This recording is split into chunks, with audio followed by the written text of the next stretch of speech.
perfil profissional do brasileiro, ele é um perfil resiliente.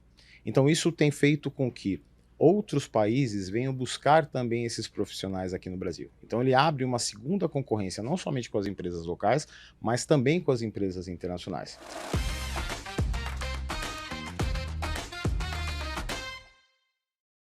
Olá, pessoal, bem-vindos a mais um episódio do nosso podcast Papo de Talento. Eu sou Poliana Macedo, gerente executiva de RPO do Manpower Group. Vou me autodescrever. Sou uma mulher negra, de cabelos pretos ondulados e estou usando uma blusa preta. E hoje o nosso episódio é sobre como transformar equipes de TI num mundo tão competitivo. E para falar sobre esse tema, temos um convidado super especial, Joel Nunes Carrel. Joel, seja muito bem-vindo. Obrigado, Poliana, obrigado pela oportunidade. Então, deixa eu me apresentar rapidamente. Meu nome é Joel Carrel, sou diretor da Experis e vou me autodescrever também. Então, sou homem, moreno, de barba, estou vestindo uma jaqueta preta e uma camisa. Pra gente começar, Joel, conta um pouquinho da sua trajetória pra gente. Como que você chegou, né, no mundo da tecnologia? O que te trouxe aqui? O que te brilhou os olhos para ir por essa carreira? Legal, Poliana. Bom, eu já tenho alguns anos aí de janela, vamos dizer assim, né? Eu sempre fui muito curioso com a parte de tecnologia. Então, desde mais jovem, eu gostava muito de videogame, de jogos, né? E aquilo foi se desenvolvendo. Com 13 anos, eu ganhei meu primeiro computador. E aí começou a paixão pelo mundo de tecnologia. Então, de lá, eu fui aí cada vez mais interagindo, gostava de programar, mas sempre a tecnologia que me chamava bastante atenção. Bom, o mundo da tecnologia está em constante transformação o tempo todo. Acho que tem uma mudança muito importante acontecendo, principalmente no papel do CIO hoje no mundo corporativo, acho que dos líderes de tecnologia, né, de forma geral. E eu percebo que, né, e aí eu quero te ouvir, que você como especialista, eu percebo que cada vez mais tecnologia vem se aproximando do negócio, né, está cada vez mais próximo do negócio em todas as companhias. Eu queria que você comentasse um pouquinho do que você vem vivenciando sobre isso. Claro, é notória a mudança, por exemplo, da função do CIO dentro das organizações, né? Então, quando a gente olha lá para trás, ali nos anos 2000, no começo dos anos 2000, a figura do CIO ela era muito importante para manter a sustentação das aplicações, né? Então, naquela época, muitas empresas olhavam ali a tecnologia, a área de TI, como uma área solucionadora de problemas, né? Então, eu estou com um problema num software, eu estou com um problema no equipamento. E, na verdade, hoje o papel da tecnologia é totalmente diferente. Na verdade, isso ainda existe porque é a sustentação do papel, né, do departamento de tecnologia. Mas hoje o CIO tem um papel muito mais importante dentro da organização. Ele hoje é um parceiro de sustentação do business, né? Então, um parceiro estratégico que vai direcionar o crescimento, a otimização e uma eficiência operacional. Então, hoje o CIO tem um papel muito mais no negócio do que efetivamente ele tinha no passado, quando ele basicamente a responsabilidade dele era manter os sistemas funcionando. Na prática era isso. E hoje não, hoje é um papel fundamental. As empresas que possuem um departamento de tecnologia bastante conectado com a área de negócio são as empresas que mais se destacam no mercado atualmente. Joel, quando isso acontece, é uma curiosidade, quando isso acontece, quem que se responsabiliza mais pelos resultados? Eu diria, Poliana, que hoje, na verdade, é uma responsabilidade compartilhada. Tá? Por quê? A tecnologia hoje, ela está cada vez mais entrando no negócio, né? E, em contrapartida, a operação, ela precisa da tecnologia para poder se destacar à frente.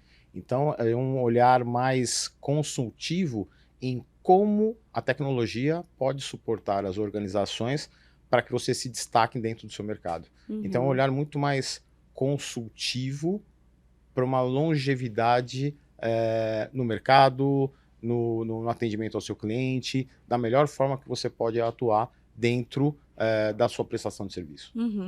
A gente falou muito do negócio. E as outras áreas, né? O quanto essas outras áreas também estão buscando sinergia com TI. E aí eu tô falando RH, jurídico, né? Todas as outras áreas que, de certa forma, a gente sempre imagina que tá mais distante, né? Da área de TI, da tecnologia.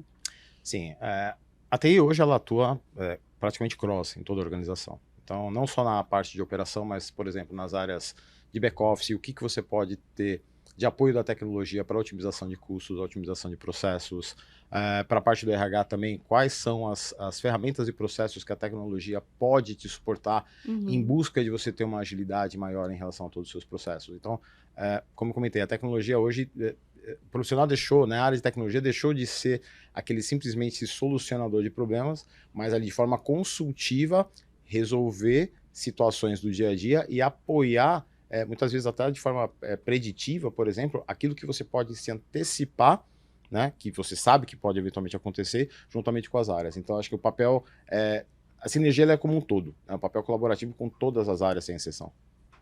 Falando de talentos, a gente vai falar de escassez mais para frente, que acho que é um tema bem alta, mas como que que os líderes estão enfrentando hoje no mercado, falando de talentos, né? Buscar talentos, reter talentos, que eu imagino que está cada vez mais desafiador, principalmente quando a gente fala de tecnologia. Sim, sem dúvida. Na Experis a gente divulga vários estudos, tá? Tanto estudos sobre a perspectiva do CIO para 2025 e também estudos relacionados à parte de escassez dos talentos, né? Então, como que as empresas hoje elas estão se comportando e o que elas precisam fazer justamente nesse desafio. Quando a gente, é um tema que é bastante complexo, porque a escassez de talento de tecnologia ela não é uma coisa limitada a um país, hoje ela é global. E aí a gente tem uma variável, a gente tem um ingrediente adicional aqui no Brasil, que basicamente o perfil profissional do brasileiro, ele é um perfil resiliente.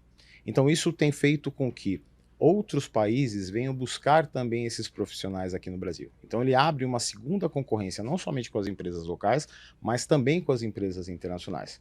Do outro lado, a gente vê profissionais que estão, né, superaquecidos no mercado, um conhecimento ímpar, e com o objetivo de estar ali num time multidisciplinar, num time multicultural, né, podendo interagir com outras equipes em outros países. Então, a competição para atração e retenção dos talentos hoje, ela é muito mais complexa do que a gente falava, por exemplo, há 10 anos atrás, por exemplo. E, obviamente, a pandemia deu uma impactada forte nisso. A pandemia, eu diria que acelerou, fez uma transformação que acelerou em muitos anos em tão pouco espaço de tempo. Transformou negócios, fez com que as organizações tivessem um olhar diferenciado, não só externamente, mas também internamente. Então, definitivamente, a gente costuma dizer na área de tecnologia, né, existiam os profissionais antes da pandemia e os profissionais pós-pandemia. É um desafio, né, essa questão de você identificar os talentos no mercado, mas, por outro lado, também, a gente enxerga que as empresas têm algumas ações que elas podem fazer aqui no sentido de atração. Então, por exemplo, né, quando a gente olha para retenção dos profissionais, né, todos os processos de reskilling, upskilling, as empresas estão investindo forte nisso, né, no desenvolvimento do colaborador. Outras bases de talentos também, é super importante você estar antenado ali onde você está buscando os seus profissionais. O modelo também de trabalho hoje, que ainda se discute muito essa questão do remoto, presencial, híbrido, qual é o melhor modelo? Na verdade, o melhor modelo é aquele que cada empresa vai entender, mas os modelos híbridos são os modelos que você consegue ter mais atração de talentos. Modelos remotos nem se discute, mas eu particularmente acho que o modelo híbrido é um modelo que funciona e funciona muito bem, porque você tem a interação dos seus times presencial e você tem a performance quando você está remoto. Então, existem um conjunto de ações que vão sendo trabalhadas num contexto como todo que é muito além de simplesmente uma oferta financeira para o profissional. Joel, e tem algumas coisas que acontecem no paralelo, né? Então, vou dar um exemplo aqui. A gente tem visto, né, ultimamente, algumas notícias sobre ataques cibernéticos, e acho que são coisas que impactam em tudo isso que você me falou agora, e principalmente com relação aos talentos, né? O quanto isso gera, por exemplo, uma empresa que sofre um ataque cibernético. Qual é o impacto disso, por exemplo, lá na hora de atrair talentos, ou até qual é o movimento que essa empresa precisa fazer nesse momento que acontece esse grande impacto na organização? Você sabe que é curioso, nesse estudo que a Experis fez agora recentemente, 3 temas são os temas que mais impactam e tiram o sono de qualquer CIO. Primeiro deles, disparado, ataques cibernéticos. Disparado. Porque o ataque cibernético, ele derruba a tua operação. Ele pode deixar a tua operação sem atuação um dia, pode ter vazamento de dados, o impacto que isso pode trazer é muito grande. Tá? Então isso definitivamente é a primeira preocupação do CIO hoje. Né? Porque a operação e o negócio ele não pode parar. Imagina você uma empresa que eventualmente fatura milhares e milhares de notas fiscais por dia, você deixar de faturar um dia. O impacto que isso vem a ter, muito grande. Né? O ataque cibernético definitivamente é uma coisa que está cada vez mais complexa. Só para você ter uma ideia, Poliana, ano passado foram 9,4 trilhões de dólares do impacto financeiro. Tá? Isso, se você faz uma analogia, por exemplo, com o PIB, esse impacto financeiro representaria o terceiro país, por exemplo, abaixo de China e Estados Unidos. Então, a complexidade dos ataques, né? O avanço da tecnologia faz com que as empresas tenham que se manter atualizadas 24 horas por dia. Não dá para baixar a guarda, e isso é o tipo de investimento que as empresas não podem negligenciar. Não sai, né, da cabeceira dos CIOs, né, todos os dias isso, porque definitivamente, né, o mercado está muito aberto e os ataques estão aí a todo momento. Vamos para outra pauta. Inteligência artificial. Quando a gente fala de inteligência artificial, e aí eu acho que criou-se um mito que as pessoas, né, têm uma resistência, que causa uma certa insegurança, que a IA vai ocupar milhares e milhares de empregos. Então, eu acho que existe ainda um mito que rola. E eu queria ouvir o que você vivencia no dia a dia com seus clientes, com as empresas, o que você escuta, né, sobre a chegada, né, cada vez mais forte da inteligência artificial e como as empresas estão acomodando isso e como que as empresas, e qual que é a dica talvez que você possa dar para as pessoas também com relação a emprego, inteligência artificial, vou perder meu emprego, não vou, o que eu tenho que fazer? Inteligência artificial é um tema que está muito aquecido, né, e cada vez mais, e continuará assim. Agora, olhando as pesquisas que a gente, né, a gente faz e as conversas que a gente tem aí com os profissionais de tecnologia, a inteligência artificial, passados os 2 anos ali de um boom, né, vamos dizer assim, que se discutia mais, hoje os profissionais de tecnologia, as empresas, elas estão um pouco mais ponderadas no uso da inteligência artificial. Por quê?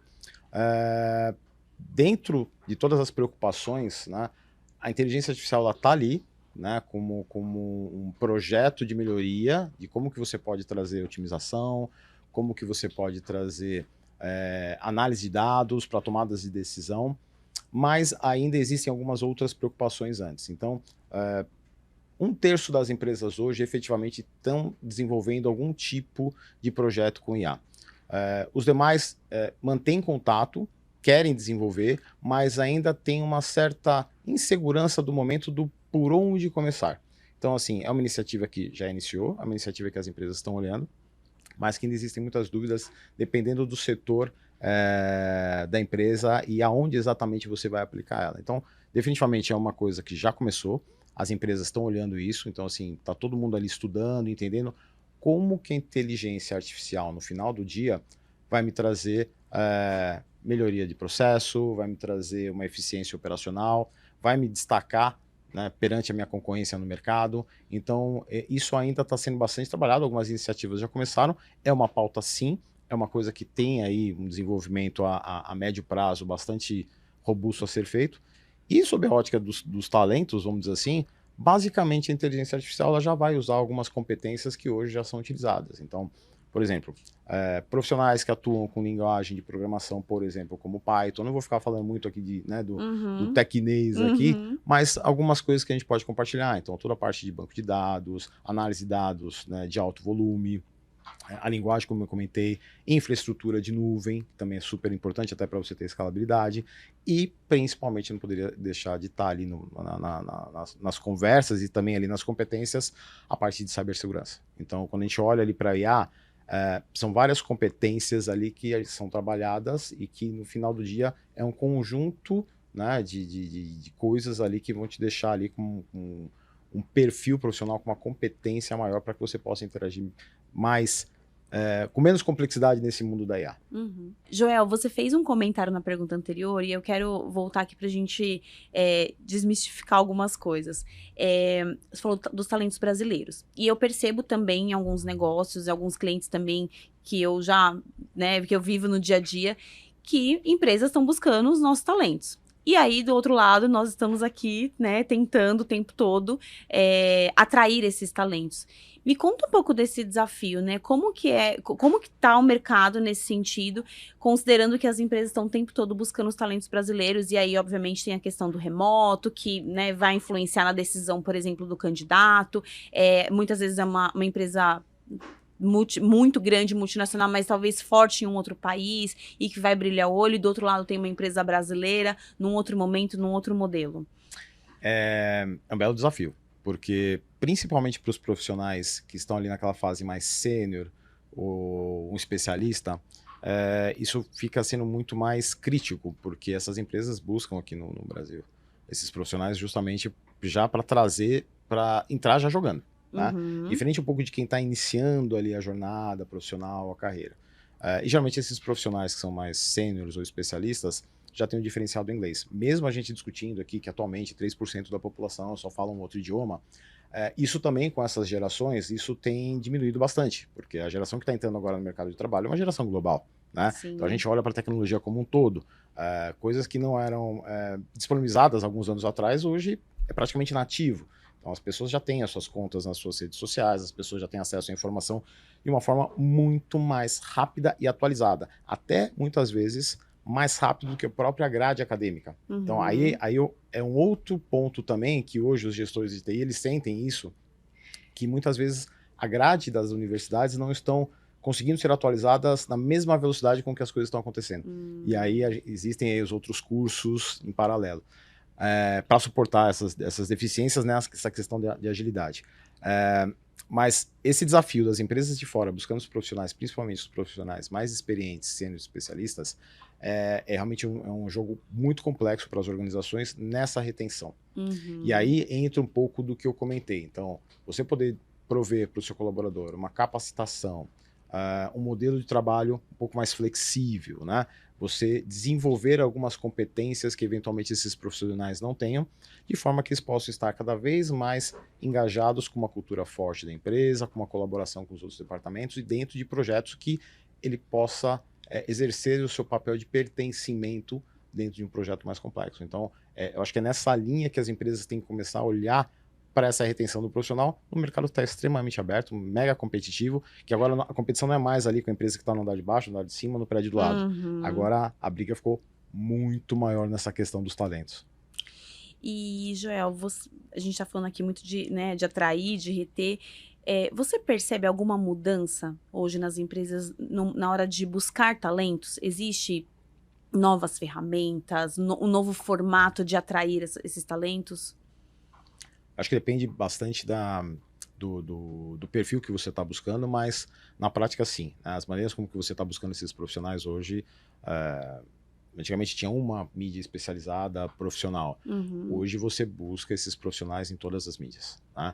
A base de talentos hoje ela é muito maior do que tinha alguns anos atrás, né? Então você tem outras formas de talento. É importante também a gente destacar que muitas vezes as empresas recorrem também aos serviços realmente de recrutamento e seleção terceirizado, porque é ali que você vai buscar uma base de talentos já aquecida, qualificada, e porque no final do dia, Poliana, as empresas não têm tempo a perder, né? Então as empresas não podem se aventurar na busca de profissionais de forma desestruturada. Então nesse momento que a Experis pode apoiar muito as empresas nesse sentido, com uma base de talentos que ela está qualificada, que ela está aquecida, que já existe um mapeamento, porque quanto custa para uma empresa o início de um projeto? Né? Quanto custa você postergar o início de um projeto? Não é um valor que dá para você calcular muito rápido, porque se você demora um mês, quanto que isso impacta no teu projeto, no teu cronograma de entrega? Então, acho que é importante realmente esse olhar mais qualificado em busca de um início mais rápido dos processos. Bom, Joel, com tudo isso, o que você diria hoje que é o perfil ou a habilidade que está super em alta e que é mais disputado nesse mercado? Olha, Poliana, eu diria que de todas as pesquisas, os estudos e as conversas que a gente tem feito com os profissionais de tecnologia, profissionais com habilidade em cibersegurança, né? Profissionais com habilidade e com conhecimento de infraestrutura em nuvem, tá?